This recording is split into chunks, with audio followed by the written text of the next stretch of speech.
Welcome back to another episode of Beyond the Check podcast. I'm Reyshan Parker, and today we're going to learn all about wine glasses. Because my guest is the founder of Glassvin.ai, and he has made the most spectacular, elegant, beautiful wine glasses that are making their way across the country. Ladies and gentlemen, please welcome David Gong. Hi, David. Hey, thanks for having me. Hey, thanks for hanging out. Super excited to hear about how you got into the wine glass business, and what makes your glasses oh so special.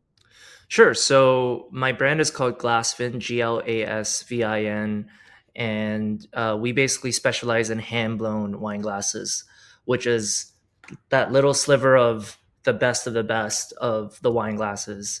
Um, there's some cities probably where like there's not even like a single restaurant that has hand-blown wine glasses. Obviously, the bigger cities. Are more and more getting into this kind of a product because it's very light and it's very thin, and that's kind of where the consumers' preferences are moving towards. The theory is that if the glass is lighter and thinner, you get to appreciate the wine more and worry less about how heavy that glass is. It's like just floats in your hand, huh? Yeah, it's like the weight of the wine in the glass is actually higher than the actual glass itself, which is kind of a pretty cool concept. So we kind of jumped on this trend. This started before me, but what my innovation, whatever, to the market, I guess, was we basically just have the lowest prices for hand blown wine glasses. We're direct to consumer, direct to the restaurant Business. kind of company. So we are able to offer really great products at really great prices, with the goal of trying to make more and more people aware and having it be affordable for more and more people. So how did you decide that you were going to go find glass blowers and blow wine glasses? Well, first of all, traditionally, how are most of our wine glasses made and delivered to us? Factories just cranking them out. Well, traditionally they're made in like any industrial process, like a machine mold, and there's different levels of like uh, machine made wine glasses as well. But definitely, like most of the crappy stuff that you find at like Bed Bath and Beyond and in IKEA and stuff, it's pretty much just like an injection molding. So it's like how you would make like a garbage bin. It's like the same that you would make the glass, and you can actually No kind of personality. and it's like an industrial process, so like you can feel the ridges, and like a lot of times like they'll make like two sides and they'll stick it together for whatever reason. So whenever you take a wine glass, just like feel the ridges and see if there's like any evidence of things being stuck together. That's a really good evidence that is like the lowest of the lowest of the low. Now machine made glasses actually get pretty high quality as well. So I'm not going to generalize and say like all machine made glasses are bad. There's definitely nicer machine made glasses. There's machine made But glasses that kind of mimic the hand blown kind of process, and so it's just instead of a human doing it, it's like a glass kind of doing it, which is kind of cool. So um, more of a machined human, yeah, like if like if Elon's robot was yeah. was programmed to be a glass blower. I mean, honestly, that's probably, if I were to guess, where the industry is going to go in 10 years or 20 years. Like, I don't think a ton of people today are growing up being like, hey, I want to be a glass blower. So it's a bit of and it's a tough job because like you're Yeah, in like a very hot environment, and you're just, it's like it's a lot of repetitive kind of you motions need and stuff. a lot of lung power if you're right. Yeah. And you just look at the price of these things, like they're not super expensive. So it is a bit of like a mechanized process. It's done by humans, and because it's done by humans, it can get to a higher quality than if it's done by machines. So I can definitely see like robots replacing humans in this part of the process, just given it's really hard to find glass blowers, I would say. Yeah, it's about as about as hard as to find plumbers nowadays. Yeah. Who's not planning on retiring in a year or two. Yeah, exactly. So the other, do we get personality out of the hand blown? Like, are we going to find just small imperfections that just let Yes. us know that this was made by hand? Yeah, absolutely, absolutely. It's there's a mold for the top of it, but then there's no mold for the stem, and there's no mold for the base. So Hmm. like for example, like let's say you stretch the stem a little bit longer. Well, all the glasses are cut to the same height, so that means the bowl is going to be a little bit shorter, right? Hmm. So there's all these differences between the glasses. So if you're the kind of person that can't stand like two things that don't look exactly the same, then this is not the right product for you.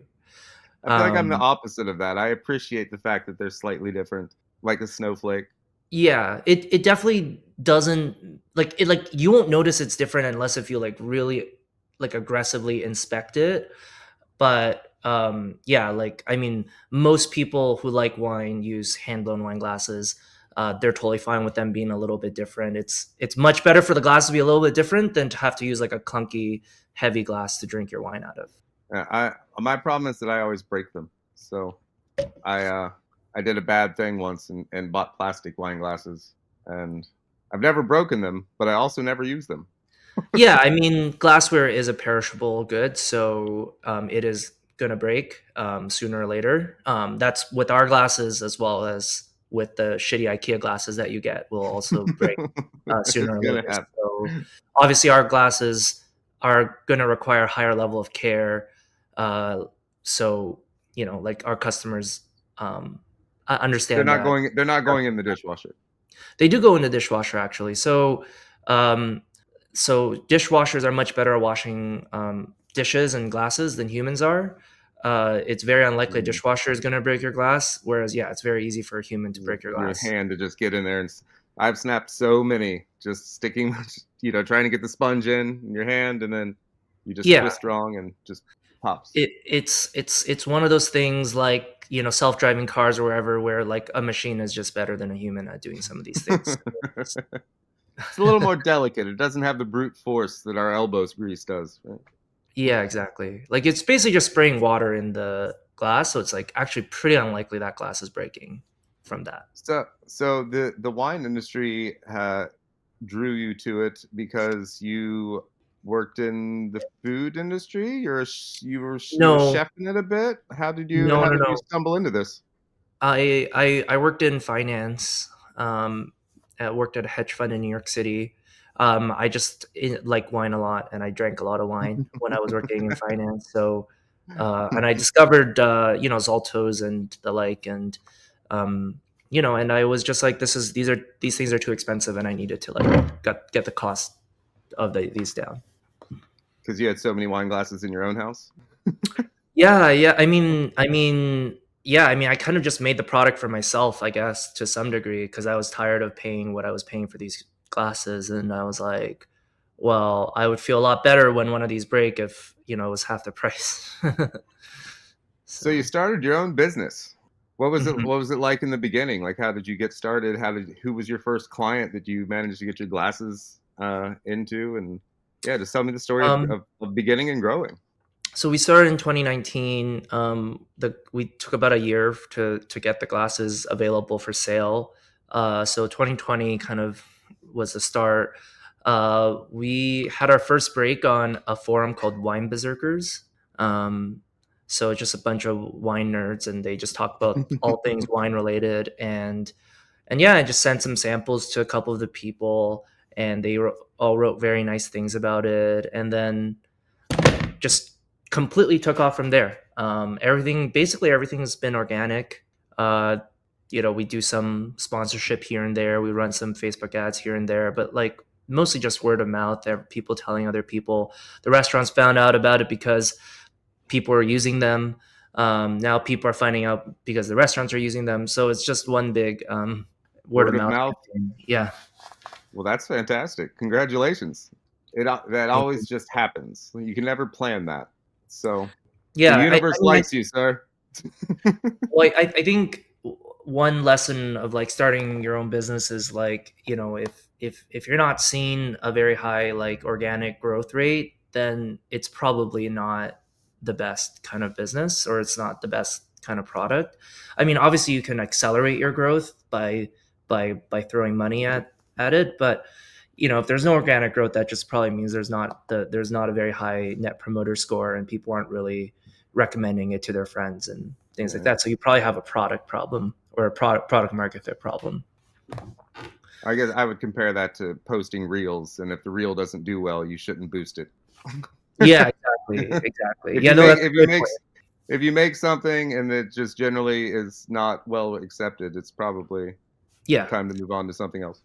and a lot of products these days in the direct to consumer market are just like copies of other products. They're like literally exactly the Hmm. same thing, and they're even not even different in price. They're just literally the same price, and so they're not differentiated, and they just pump a lot of money into like advertising, like Google ads and Facebook ads, which is totally fine if you're funded. But then like my argument would be that like you're not really creating enterprise value for yourself. You're just creating enterprise value for Google and Facebook. Like there's nothing special that you're doing really.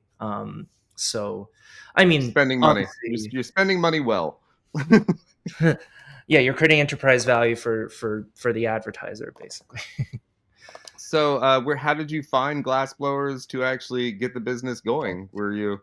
I don't imagine there were a lot of them in finance at the time. Honestly, I didn't know anyone going in at all. I just used Google proficiently. I mean, it wasn't easy, but it took some time to. I mean, if anyone wanted to like start a competitor to me, I'm sure you could figure it out as well. So But um, you did it first, and you're employing some glass blowers who obviously probably needed a job. I don't employ them.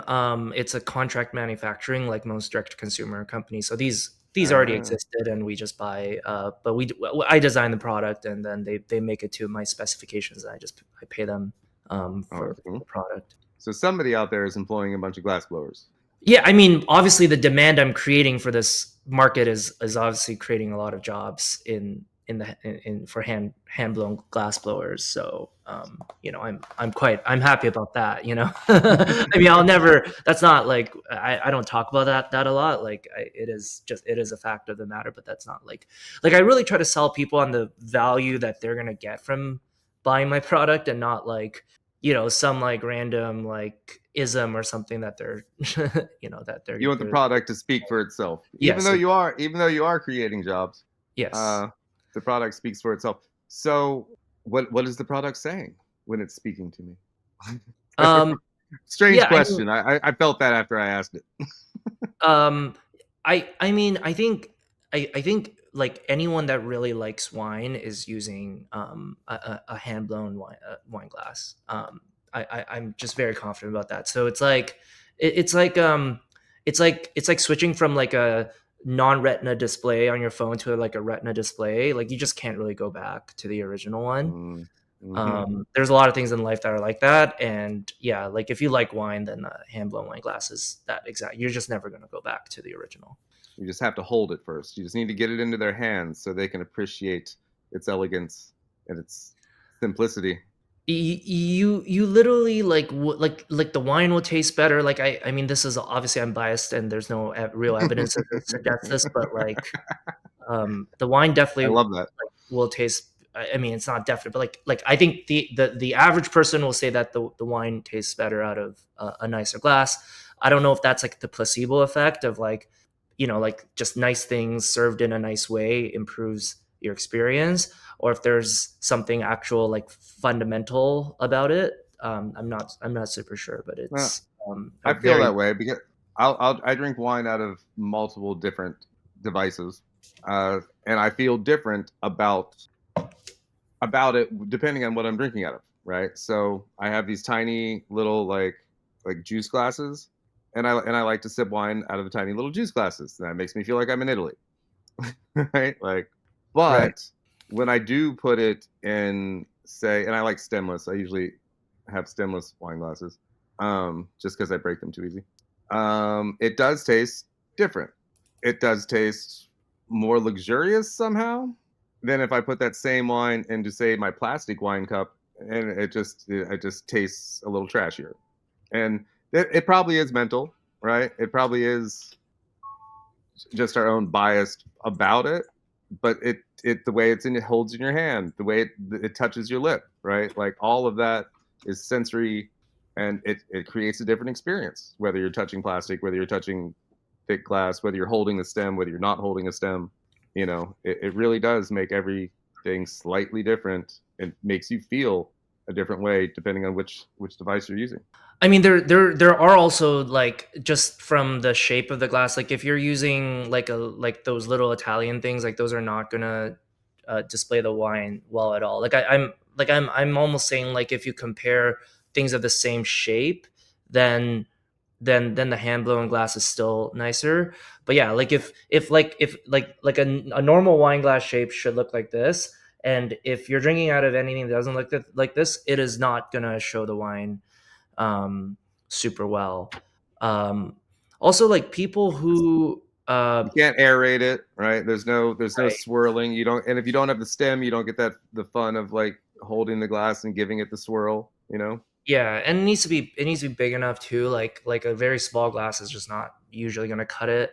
Um, so yeah, I mean, people are generally drinking, pretty expensive wines out of these glasses. So it's like if you're spending a ton of money on the wine already, the glass is just like a small little investment that improves the what you've already paid a lot of money for. So I mean, if you're gonna spend that much money on wine, you don't want to drink it out of a Dixie cup. yeah, exactly.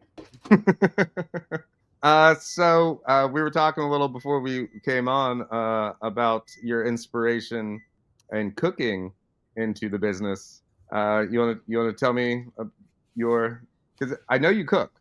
I know you're cooking at home. So what are you cooking up?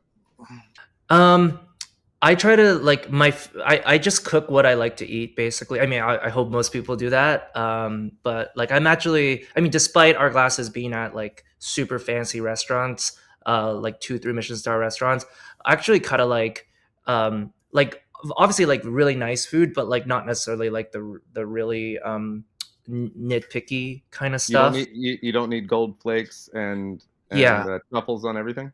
I feel like the optimal number of ingredients in a dish is like roughly like 3 or something. Like a piece of meat or fish or something, a sauce, and then like A some vegetable or a vegetable or starch. something like that. Yeah. Actually, one of my favorite dishes is just like French fries. But I'm very particular about what French fries I like and don't like. Beef tallow, Um, fried in beef tallow only. oh, interesting. Well, I Yeah. won't. I won't eat French fries. French fries are one of the most harmful things that you can eat if you go to a restaurant. Yeah, Mainly because the oil, right? Anything fried in a restaurant is essentially the worst thing you could possibly eat out.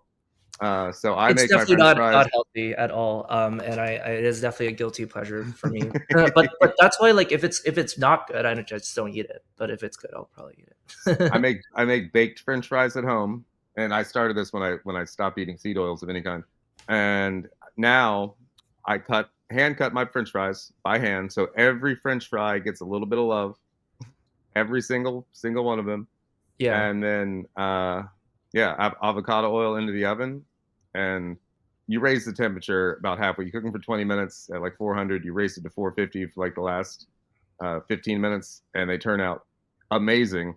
So the key is to just make sure they get real dry. You soak them in water for like 30 minutes, cold ice water, and then make sure they are so dry. Like I put a fan on, I put them on a towel on the table, and I turn on a fan, and I'd rotate them until they are bone dry, and then oil, season, oven. They're the best French fries you'll ever have. You'll never want to eat a seed oil fried French fry ever again. yeah. I mean, I need to try that because I've been trying to like get a fry recipe right, and I just haven't really been able to get there. But I also have a very specific taste of what I want. Like I like those like French bistro kind of fries. They're like a little bit thicker. They're not The thicker necessarily even ones. that crunchy. Yeah. Oh, you'd Um, love my French fries then. Trust me. okay. Yeah, yeah. Because they do. They turn depending on how you cut them, and you're hand cutting them, so you can cut them to Yeah. whatever size you want. But I generally they're about a finger, right Yeah. size. So they're a little thicker, and they're fluffy on the inside and they get a nice crust on the outside. So they're not crispy, but they, they still have crunch, but they're Yeah. still fluffy on the inside because they weren't, they're baked, but they still fry up in the avocado oil in the oven. And they're more like potato wedges, but they're French fries. Okay, I mean, I'm fine with potato wedges too. Go really well with a nice Chianti. Yes. I mean, Um, that's what I do with wine. I just like mostly drink wine with food. So, so obviously, you know a good bit about wine since you're making wine glasses. Um, could you educate listeners slightly on picking out a nice red or a white? What do you prefer? Are you oh, across the board? this is like the hardest question like ever to hit humanity is like, what wine am I supposed to pick? Okay, well, I'll tell you a few things. You can stop me whenever I'm starting to sound too like ridiculous. Go But ahead. the first thing that you shouldn't do is go into like your local like liquor shop and buy the most expensive wine there or whatever. Like you're inevitably gonna end up with like, like a $100 Napa cab that like isn't even like. So I feel like if you don't really know what to do with wine, I would try to look for a few things. One, definitely like buy it online and buy it from like, like like it'll be obvious if the wine is like a legit wine shop or not. Like if they have like a nice looking Shopify shop and they have like wines on there, like that's probably a legit shop. Try just starting with like the cheapest wine on that shop, but make sure it's from like a random place. Like don't buy something from a place you even recognize. Like maybe try like Portugal or Spain, or Europe is great. Like Europe is Hmm. like just the euro's getting cheaper and cheaper, so it's just there's actually a bit of like a deflationary thing happening with European wines.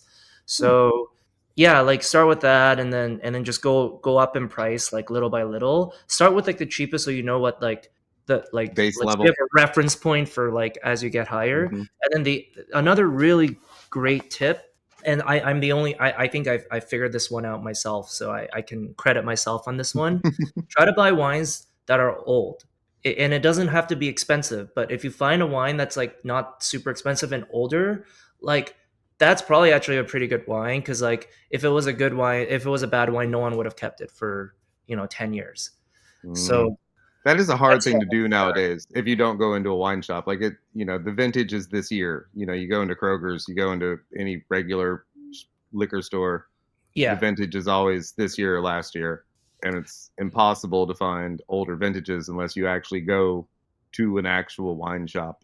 We Yeah. have a wine gallery here. It's all done up like an art gallery, but it's just wine on the walls. And and everything Oh, in there is like 10 years ago at least. like undrunk bottles, like it's like your Hmm. cellar. Oh, Yeah, yeah, nice. yeah. But it's all set up like an art gallery, so you walk around and Yeah. buy the art. So I mean, I really love aged wines, but what I've kind of realized is like you don't really even have to age wine yourself, because there's such a big market for aged wine, and it's not even that expensive. Like it feels like um there's not really like a yield, like like I'm from finance, so like we talk about like yield curves and backwardation and stuff like that. Like it actually is a very backwardated market. So you're not really paying that much for A you're not little paying bit very better. much. Yeah. Awesome. So That's actually exceptionally helpful. Thank you, sir. yeah, everyone should try. If you haven't had some older wine, just try it. Just find some older wine, and maybe you won't like it, but if you do like it, that's like a really good thing to get into. Dig it. So I'm a big fan of Camus. I know it's a standard, but it's one of those standards that you can usually find in a regular grocery store or in a liquor store. How do you feel about Camus? Just out of curiosity. I think it's an incredible business, incredible brand. It's from my data. We I have a software company. They're the number one American wine on restaurant Yeah. lists.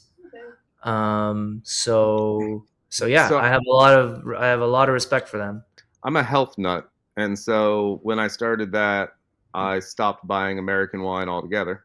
So I won't buy a California wine at all because of the glyphosate. I won't. And France is one of the few countries that refuses to put glyphosate on their grapes. so I pretty much only look for French wines nowadays. Do you find any of this in the wine world? People trying to get away from the way that things are pesticided and then turn into the wine? Is anybody talking about that in the world? Um, I mean, yes, it is definitely a topic of conversation. I mean, the idea of like natural wines and stuff like that, and like organically farmed wines, like that is like a big um discussion topic. And it's a bit of a it was a bit of a growth industry for the longest time, and more recently it's become less in vogue. Like actually now it feels like people are caring less about if the wine is natural, at least more recently. And yeah, even in California, there's like a lot of certifications now for organic or biodynamic and stuff like that. Hmm. So yeah, like I think the consumer does care about some of these things. Uh, I'm not a big expert in this, just because that is like in the fine wine space, like almost all these wines are going to be fairly natural. Like Fairly it's clean not and gonna natural. be, yeah, exactly. But tell, like especially with something as obtuse as wine, where you're not, it's very unlike it's very unclear, like what's the difference between like a Camus and a silver oak and stuff like that. Like any level of differentiation that you can get, like for example, that you're organic or you're natural, that's a big selling point for a consumer that's like pretty confused about what to buy. So that's me. So I just stick with France now. I was like, I know France has laws against it, so and I'm not sure about Italy, but I think Italy is somewhere in the middle. Well, there is a glyphosate ban in well, there's a general GMO ban in Europe, so I believe you're probably Pretty good in Italy okay too. on some of, like, I mean, obviously like glyphosate is different than GMO, but like I don't know if you can use glyphosate without GMO. This is stuff I'm not like super Glyphosate is educated on, but just the not the fertilizer, yeah, the pesticide, right? So yeah, whether the grape seed itself was GMO'd or not has nothing to do with the right. pesticide that was used on it. But I just curious because that's kind of my bag right now is just avoiding all the poisons in the world, and it's not easy, but we're doing our best.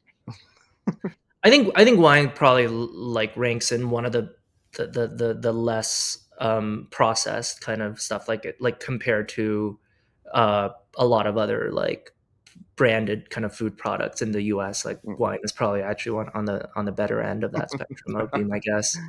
Compared to White Claw. Yeah, right. Awesome. This has been super informative. If I wanted to go get myself some glasses, where am I going to go get my David quality You glasses? can, yeah, you can go on our website, glas.vin, or you can just Google Glassware. Glisvin. Go get you some. I saw you have rocks glasses. You have more than just wine glasses. You have some rocks glasses. You got wine glasses. You got some aperitif things going on. So Yeah, we're trying to become a one-stop shop for everything glassware. So your rocks glasses look beautiful, by the way, and thank so do you. your wine glasses. But I didn't expect to see the rocks glasses, and I was like, oh, those are nice. Oh yeah. Yeah, the cocktail glasses are really really nice, like like especially in that market, because like very few people are making glasses like at that level of That level. niceness, sophistication, whatever. So yeah, the rocks glasses, like you pick it up, you're like, whoa, it's like so light So and so light. thin. Well, Yeah. I'm gonna get me some. Oh well, Definitely just gonna ask get me some. the PR person. We'll just send you some. Jill, you Absolutely. didn't send me a glass, Jill. Jill. We'll send you All some. right, I'll ask Jill for a glass. Yeah, please do. I wish I had it now. I'd be holding it and sipping. Anyway, I'll slap some pictures up here. Hey, they're right there. We'll Check them we'll out. we'll send it to you, and then we can redo this in 6 months. All And right, have good it done. plan. We'll have a glass of wine together then too. Okay, sounds All great. right, good plan. If anybody wanted to follow you or the company, we on Instagram, Facebook. Where are we at so we can We're keep on we're track on of you? Instagram. You can follow us there if you want. Get on our mailing list. I would say that's probably the best thing. If you go on our website, you can get on our mailing list pretty easily. Everybody, go get on the mailing list and go order some glasses because this man's fantastic, and we love supporting him. And he's a job creator, even though he doesn't like to talk about Thanks a lot. I appreciate you having me on the pod. Appreciate it. it. I'm happy to have you. Let's hang out, and let's hang out in 6 months, and have some wine together. Let's do it. For sure. Everybody, go check out David Conk. Go get yourself some amazing, beautiful glassware. It is hand blown. It's better than any glassware that you're going to go buy at the store. So just do it. It's going to be worth it. And also, makes great presents too, I'm sure. Great presents. Great wedding presents. Any present. Mom's Day, Father's Day. Yeah. Valentine's Day is coming up. So yeah, exactly. get on it. Last question. What are you having for dinner? What do you have for dinner? I'm going to a restaurant called Odd Soul. It's in Toronto on Ossington, ODDSOEUL, or whatever, Soul, how you spell Soul. It's like a little bar, and it should be good. Do they carry your glassware? They don't. They're more like I don't even think they serve wine. I think they're like a little bar thing. But I'm going to a ton. I'm going to Edulous this weekend. I'm going to Pro Morissette this weekend. So and Pro Morissette does carry my glasses. So I try to go to my clients whenever I can. But in Toronto, there's not as many. We don't have as many clients in Toronto for various reasons, which I'll spare you on. But touche. Awesome. Well, enjoy your dinner, sir. Thank you. You too. I hope to see you in 6 months. See you soon. Bye. All right. Cheers, everybody. Again, go check out David Conk. Go get those glasses. They're amazing. And we'll see you next time. Cheers. Order up.